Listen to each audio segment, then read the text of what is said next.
Welcome to the ManXchange podcast hosted by Coach Alfonso Short. Join him each week on Saturday mornings as he engages with his guests and they discuss men leading, boys thriving, and communities winning. The conversation is underway. Hello and good day to everyone. My name is Coach Short, Coach Al Short, that is, and I'm the host of a podcast, ManXchange. I would like to invite you to enjoy our show today and share with others if you have the opportunity. Today, I have a very interesting guest and friend of mine by the name of Dr. Kristopher Williams.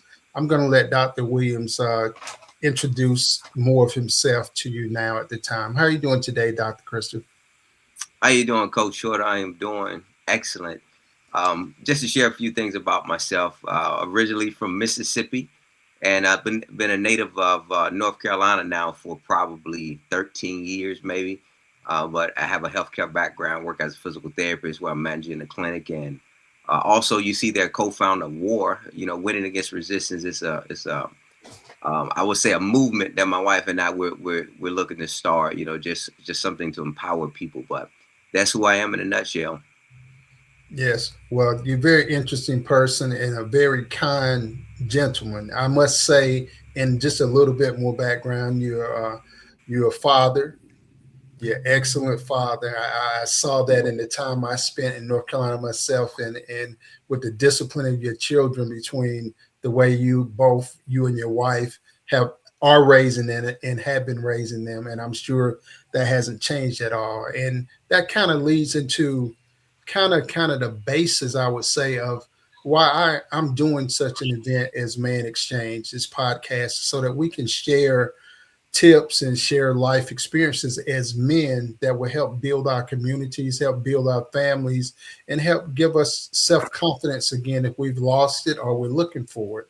I kind of use a mantra for ManXchange is that it's a safe community where we can be informed, where we can be heard, we can be healed, we can be whole, we can be honest, we can be truthful, and most of all, we can be transformed.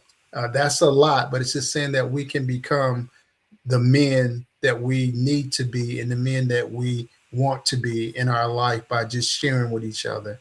Mm-hmm. I believe in that we're trying to bridge the gap between generations. So that we can have a clear stance on what we stand for and what we should be standing for. And starting things off, Brother Chris, is that what are some of the things? I know that you are very community active. I know that you're active in the church. I've been to your clinic for therapy sessions with some joint pains, and I saw how you not only communicate with me, that you know me, that you have a way of communicating with people that make them feel comfortable. People from all genres of life. So what have been some of the things that really led you to become this type of person, a personality? Yeah. You know what, Brother Short, that's a great question. And, the interesting thing I would say, it wasn't always me. I actually had a quite different personality. I was one that was less confident talking to people. I was one that was, a lot more reserved, especially even as a physical therapist early on in my career. One thing that began to change me was books. I really began to read books, and I began to get around people that had a different skill set when it comes down to communication. And the thing I began to realize from books is that all people are looking for the same thing. They want to feel important. They want to be listened to. It's just a simple skills that anybody can learn that just allow you to connect with people. And as I began to see the different response from people when I connected with them on a different level and became interested in them and asked them questions and kind of met them where they were, I began to value the connection I started to have with people. And sometimes even in the clinic now, it's just a matter of, I could be connecting with a client that's not even mine, but it's just a matter of stepping outside of my comfort zone and, giving them a compliment on their shoes or something and just making them feel special. And, that's just something I begin to value in life, and I begin to value people. It's one of your gifts, I tell you. I think for probably about 6 to 8 weeks, I was there for some therapy sessions, and sometimes you had me. It may have been someone else one or two times, but I was thrilled and marveled to see how when people came in, your whole staff was that way, but how they it was like a magnet that if the people were being served by someone else, they made sure that they came and said something to you, or vice versa, that you gave acknowledgement, glad to see them there, asking them because you've had personal conversation, things about what's going on with them, with could have been the children, something with some Right. activity they were doing, and that is something that's a gift, and I know that that is a gift as a man, that you're willing, like you said, you made a transformation somewhere in your life to know that you've been given the gift to communicate, and nobody will know unless you say something. That's true.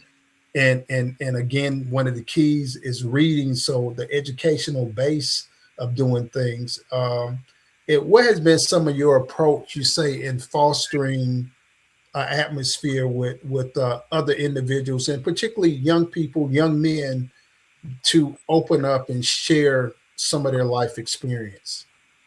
Well, I think you definitely have to create a level of relatability. For the young men that I had an opportunity to connect with in the past, um, that, coming from a standpoint of being non-judgmental and really just getting to know people. I think when you get to know people and they let down their guard and they begin to, lift up the veil, then you can, then you True. can, then you can deep dive and you can kind of get understanding what makes them tick or what makes Yes. them in the direction that they are right now.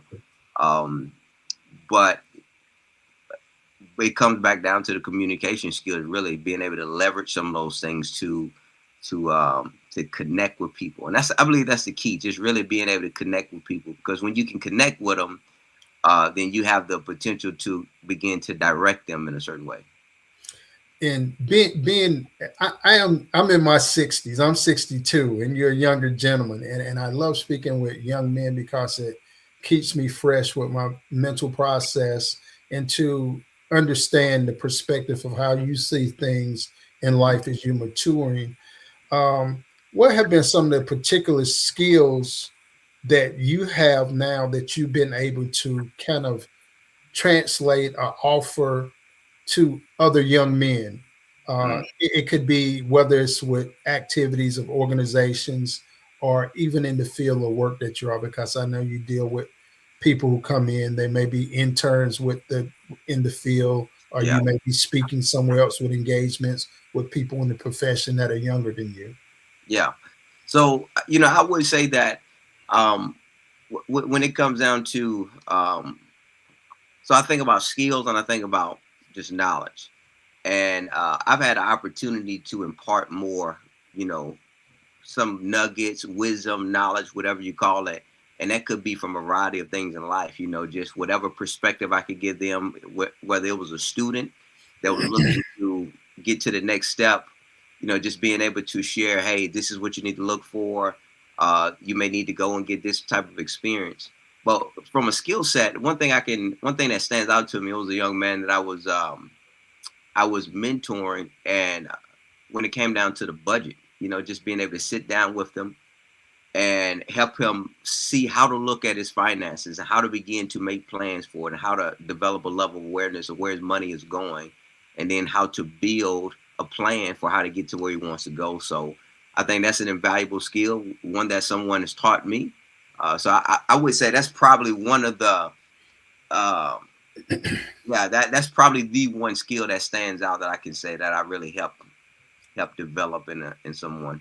I think that's excellent, and is really leading to I would say, the next curiosity question that I had was that, uh, could you recount an experience of someone's kindness to you that had a profound impact on your life from that point to moving forward to where you are now? Hmm. The thing that stands out to me, and I was ninth grade, and it came in. It was kind of a tough love situation. Um, but it was my head football coach. I was ninth grade. He was the head coach, and I took him for first period. And it was after the first football game, and I decided to quit because I was because I didn't get a chance to play. He pulled me out of the class first period. He said, "Man, why weren't you at practice?" And I told him I quit. And I shared with him some excuses of why I quit, Mm-hmm. but not the true excuse. And it was an act of kindness, really, because he spoke life into me. He said, "Chris, you're talented." He said, "If you want to play, you come out and you work hard at practice and you will play." And and the way he shared it to me, it was a little tougher than that, but it allowed me to show back up. It gave me enough courage to show back up.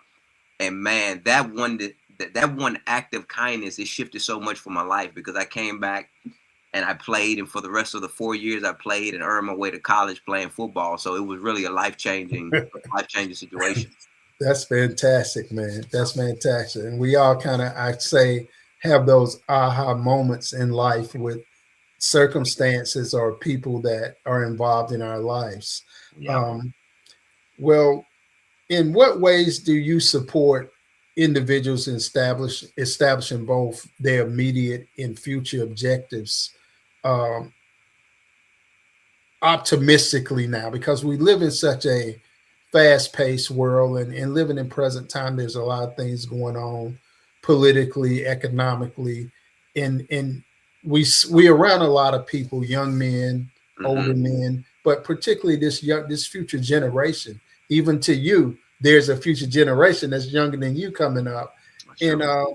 how do you try to support them if you're listening to them, or if you kind of have a vibe of where they're going? What are some words of wisdom that you often share when you have opportunity to do so?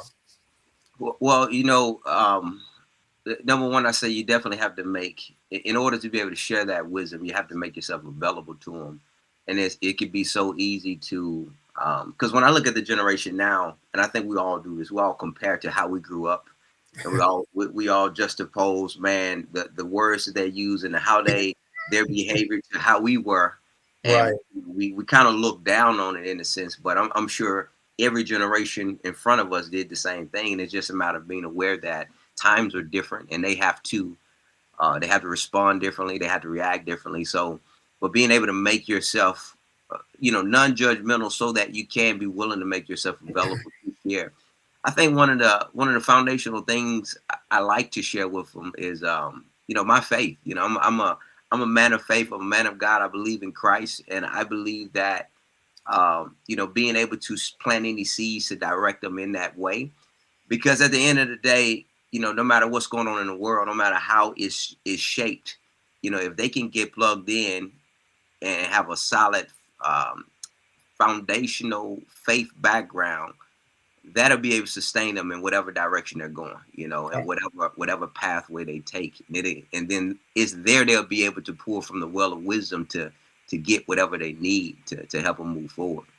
I strongly agree with you there, and also knowing that because you are a father, Yeah. and I can remember with you and your wife in preparing for your first child, and we would have conversations from time to time. You say, "I'm ready. I don't know what I'm gonna do, but I'm ready for it." And I saw you, and I saw her, but we talked on a regular basis, maybe in short Right. conversations by while in church, or right after church, or before church, and you say, "I'm ready." And for me, I was just observing this young man, this young couple, now moving to another stage of life and becoming parents, and I saw you stepping up to the bat. I don't know anything Mm. about your personal business, but I know that the way you carried yourself and your presentation also matched your words, the Mm. consistency. And I saw you inconsistently being the father, being the husband, being the guy who is responsible for whatever your duties were at the church, as well as in your work profession. Yeah. And then came along, there was another child. So now you got some experience. Not only did you have experience with it, you wrote a book about it. Yeah. Yeah. So, Absolutely. to our audience, Mr. Dr. Kristopher Williams, also he's an author of books, and he's very involved with youth development, developing the youth in his own household, his own blood and sweat, so to say. Yeah. And Absolutely. so he's very involved, and I love it, and that's the reason I kind of prepared a lot of things to say. I want to speak to him with things his engagement with youth, because it's not that his children are very young now. He see them and he deal with kids who are going through other stages. So he kind of is preparing himself to know that they're not going to be children forever.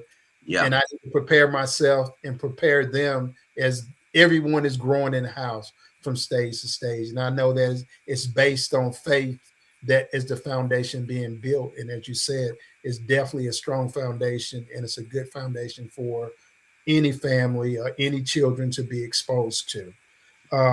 What kind of training do you think is essential now in mentoring or volunteering to be a leader with children, that's really necessary for someone who say, I'm a youth leader, I want to be a youth leader, I want to be engaged with something with children? What would be, some insightful tips that you would give them?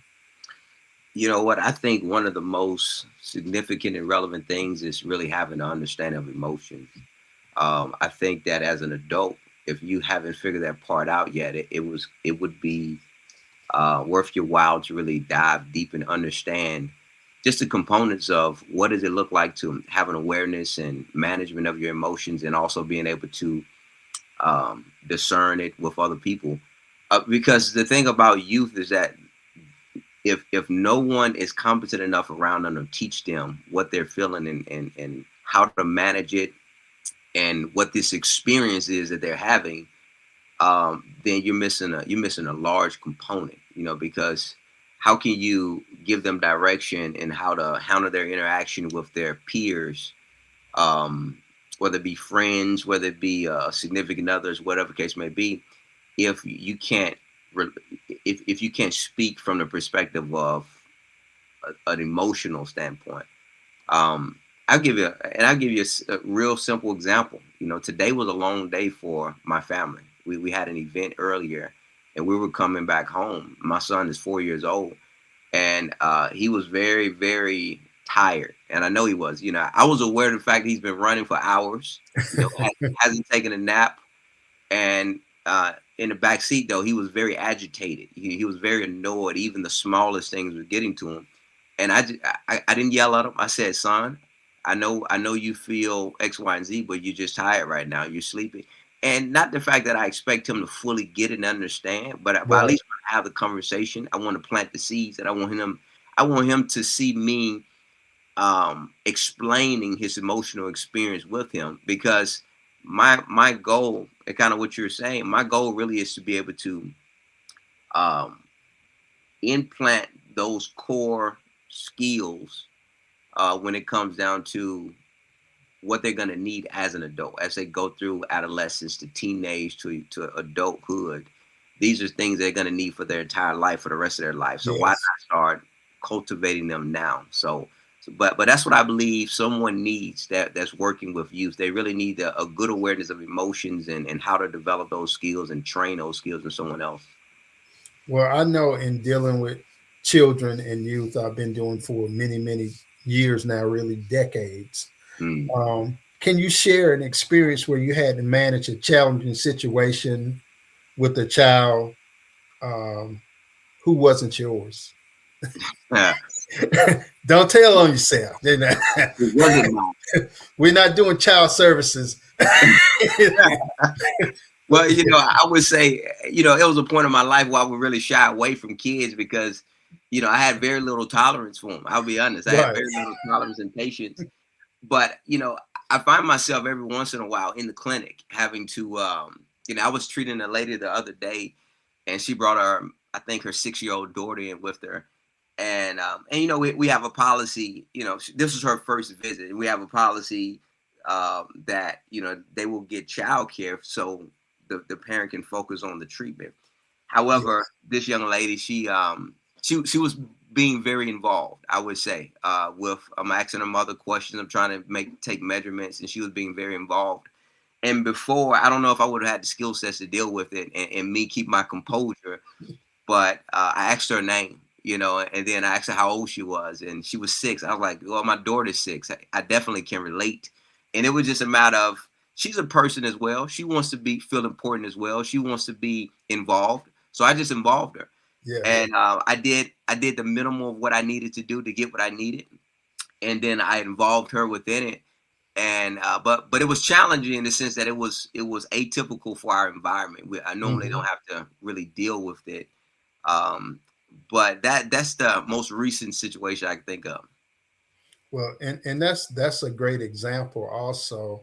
And also one of the main keys is to let a young person know that I see you, give Yeah, them the utmost attention, yeah, and then with grace be able to speak with them, and you're calm so they're calm, that it clears the air where there's no tension. And I'm sure the parent was also appreciative yeah, that they could relax and go through their therapy session also and get what they needed right, without having to be tense. That wait a minute, don't do this now. Wait a minute, and yeah, that means a lot. And that's, again, that's a gift and it's a skill set. Even though we may have some grace to operate that way, we learn every day, because when we deal with people, everything is different. There's not one book that say this is how you deal with people, period, and true, this works full. There's no foolproof. yeah, You have to be prepared, and the way to prepare for people is that you know yourself well, and yeah, know your buttons that can be pushed, yeah, and you put a block on those so that those don't have to show their yeah, darkness in situations. And it's every day is a teachable moment. yeah, As we speak, it's a teachable moment with us as adults when we're dealing with each other with different situations and crises of life. And as kind of a terminology you hear all the time, life is going to be life, and no matter how yeah, we want it to be. So we have to make adjustments, but yet stick to our principles and core values on how we operate as people of integrity, and particularly as men of integrity, because we are looked upon, and we do kind of carry the cast on us that everything is going to go by the way we lead, and you want to be good leadership. And to be someone of good leadership is mean that you have to be very attentive to the needs of those who are following you, yeah, those who that you are modeling something. There's someone watching us all the time, whether we know it or not. So they're watching our ways, they're watching our tendencies of doing things, our attitude, the personality. So we want to be sure, not in fear of paranoia, that we are true to ourselves, which makes it easy to be true in the environment that we're operating in from mm, time to time. What would be some words of wisdom that you would like to share with the generation gap that we truly have as men, of some things that you think could be part of the process that we're building and learning to be closer together and sharing our experiences in life, our challenges in life, being open and feel free that we can share what our fears are, and also free to ask for help. yeah. I think the wisest thing that a young person can do, and sometimes it can be challenging for them to do it as well, but to find a mentor. And it may sound cliche, and it's something that's said so many times, so many ways, but a mentor, the right mentor, will change your life. The right mentor will really help you. I like to think of it as a young person is growing and developing. There are just some files that are not there in the file cabinet, and a Yes. mentor a mentor has a ability to begin just to insert those files. Now it gives them something to draw from. It gives them an analogy, or an experience that their mentor shared with them, which was probably a personal one from them, but it just gives them something to draw from that can help influence their decisions. Because our life is a total of the decisions that we make. We end up based off of decisions that we make. So if we can help young people make better decisions, it can start to leave them in a different way. So that would be my word of advice. Um, Observe the people in your life that have the fruit on the tree that you want in your life, and slowly start to get around them, and slowly start a conversation with them, develop a relationship with them. And sometimes it may be someone that may not be seeking to mentor you, but you may just observe them from a distance, and you know that they have things in their life. They have a marriage that you may want to have one day. They have a family dynamics that you may want to have one day. Sometimes it's as simple as asking them questions and, Yes. um, you know, just being around them in some way, because just getting around someone, you get an opportunity to gain from it just through simple conversations. So That's true. The exposure. Sometimes, and we talk about mentoring and leadership, and it leads to be the target of underprivileged communities, things like that. Well, underprivileged means is this something you haven't been exposed to? yeah, So when we take time to expose individuals, no matter what walk of life or socioeconomic status they have, we expose them to something different, then they can learn something different and know that there is something different, as you have spoken thus far. I strongly believe in that principle as well. Also, I know that is one reason, and I'm shifting gears here a little, that when I invited you to be a part of a book project that I was doing and speaking and engaging in more things as we're speaking of right now, anthology with a group of 10 men. You was like, yeah, I want to be on board. I miss your email or whatever you sent. Is it too late for me to be a part of it? No, it's not too late. I said, and you jump right on board because we have shared just in small windows of time of being we church members hmm in the state of in the city of Fayetteville, in the state of North Carolina, for a few years, and our conversations were always positive and energetic for me.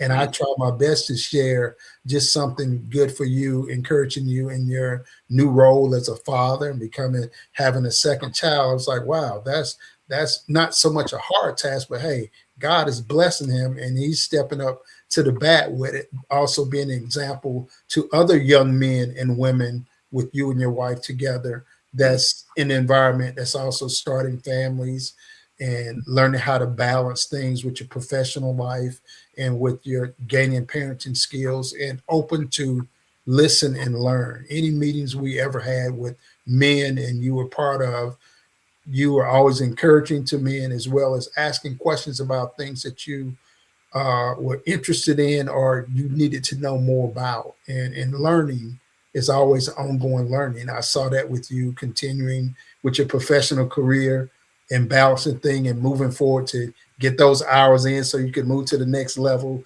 in educational status. And congratulations with that, over again, because it's not light work with what you do. And it's not light work for anyone who pushes forward educationally to reach the point of where you've got your doctorate degree in your field. And I know with that comes that not only you're learning, you're teaching others, you're helping others, and it's in your wheelhouse. yeah. So stay in your wheelhouse and continue to live, learn, and grow is my tip, my wish for you, as well as your wife. Also, I like to say with the anthology that we're doing, um, we're just sharing experiences in life, and we would dive deeper with the audience. We have an anthology book that will come out very soon. I won't put a date, but it will be soon. And it's called ManXchange, the manuscript. And the take on that is a manuscript that all of us are doing and writing to share the experiences of our life. We know that's be commonalities and some things will be wildly different, but it will be about growing, learning, struggling, overcoming, hmm making mistakes, doing it over again, but yet standing with the foundation of faith.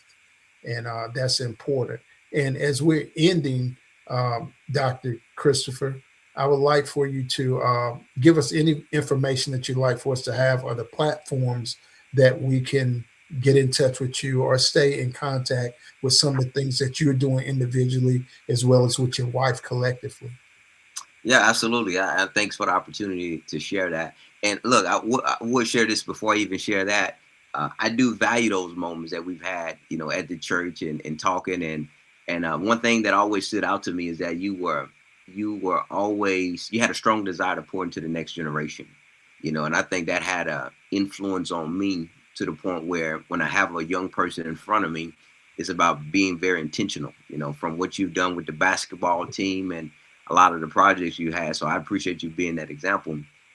Just to share, winningagainstresistance.com. So that is a website my wife and I have for our organization, and it does have some contact information on there, which is connect@winningagainstresistance.com would be the email address. But also you can catch us on YouTube. Her and I, we found value in adding value. So we try to put together content that's positive, content that people that will build people. One of the things that we believe is you empower the individual, and we can fortify the family, and we can shift the culture. So a lot of the YouTube information on there, and Instagram and Facebook, we have all those platforms. You can find out a little more about us. And one thing that Angela and I, we're preparing to kick off even this week is marital conversations, winning together, because this whole organization really would develop from it was birthed through the pain of our marriage and some things we had to overcome. So we want to play a role in being able to help families become solid by helping the husband and wife become solid. Just by cultivating an environment of growth.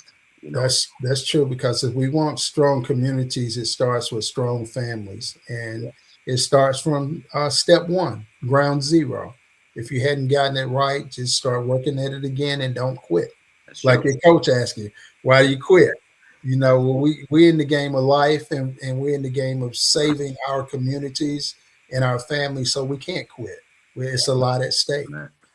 Well, I appreciate it. I appreciate you giving time to offer your words of wisdom today. And I hope that you have a great evening. I hope that the audience was really entertained, not from a stance of we need a rating for was it a good movie or show or not, but you got great information, because this is the purpose of what we're doing, is sharing information as well as want to learn from others. So please take heed to the information that he shared. Contact him if you'd like to.